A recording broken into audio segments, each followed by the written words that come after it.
Okay, I'm doing another audio commentary on one of my old TurboGrafx 16 reviews, and this one scored, I don't know, a lot of controversy for me. Like, holy crap, Double Dungeons! Yeah,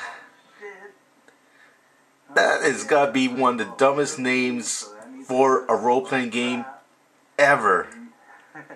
Think about it. Oh my, I already made fun of the name, enough because Double Dungeons. I made fun of it in this review. I made fun of it in my top 10 worst TurboGrafx 16 games ever.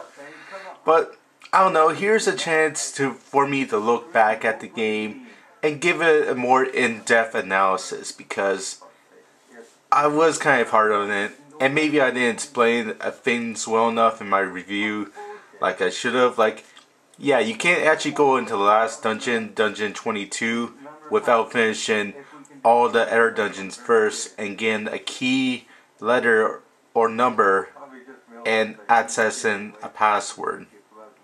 Yeah, you had to get all the proper parts of a code to help you access level 22, and that's how you can complete the game.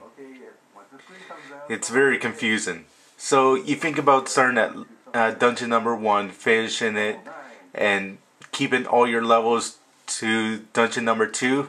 Sorry, nope, you can't. You have to start at level 1 each time, so it doesn't actually save your progress that way. Which is another reason why I don't like this game.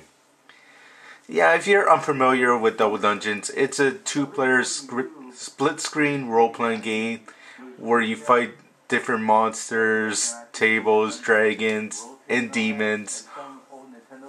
Yeah, all in this very claustrophobic looking game.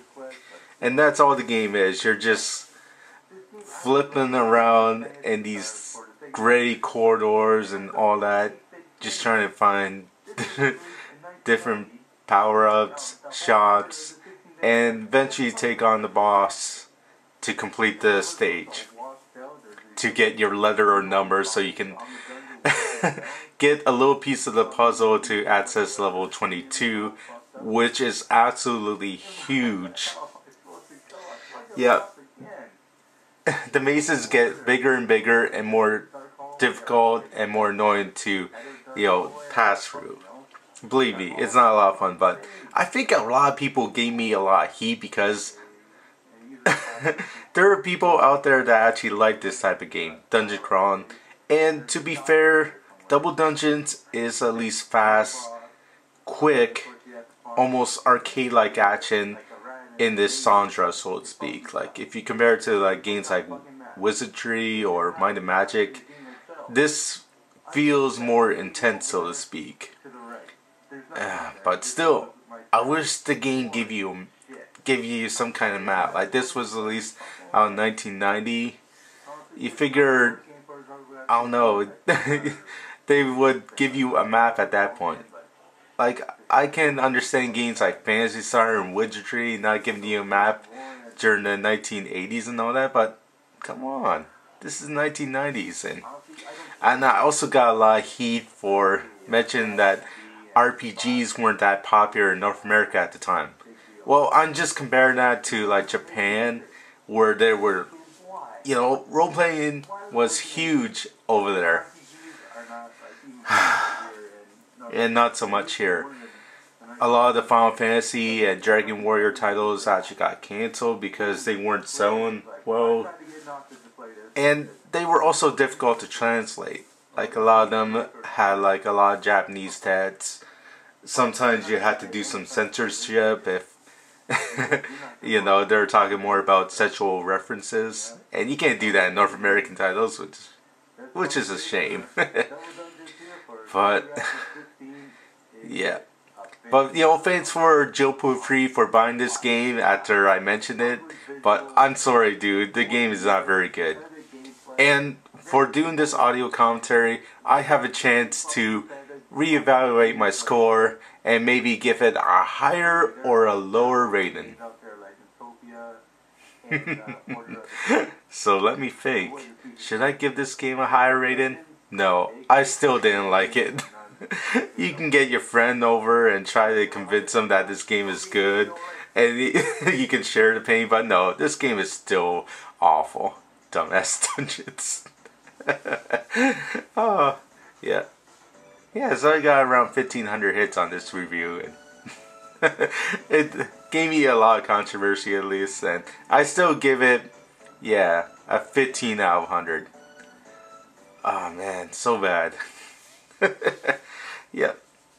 Yeah, I even had guys like Happy Console Gamer, Peter comment on it. And Peter said, thanks for warning me about this crappy game. But then I had other people say, no, the game is good, Peter. Don't listen to Star Soldier. Believe me, you can like this game all you want. It's not going to be for everybody. It's a very boring dungeon crawler, let's just say that. You lose your levels each stage, so you have to start from scratch. So it sort of defeats the purpose of a role-playing game.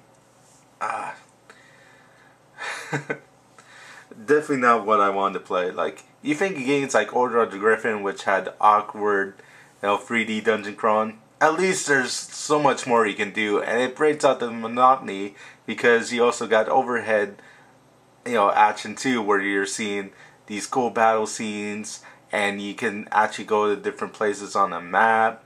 It was far more interesting. Like, this is freaking boring. I think it's the same soundtrack for the entire game. All the graphics, all the dungeons, it looks way too repetitive. And believe me, you're gonna be bored as hell. So, yep, it still sucks. Rating doesn't change.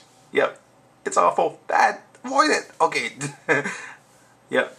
So nothing much has changed, but I just wanted to say, yeah, the game still friggin' sucks. Don't buy it. Okay.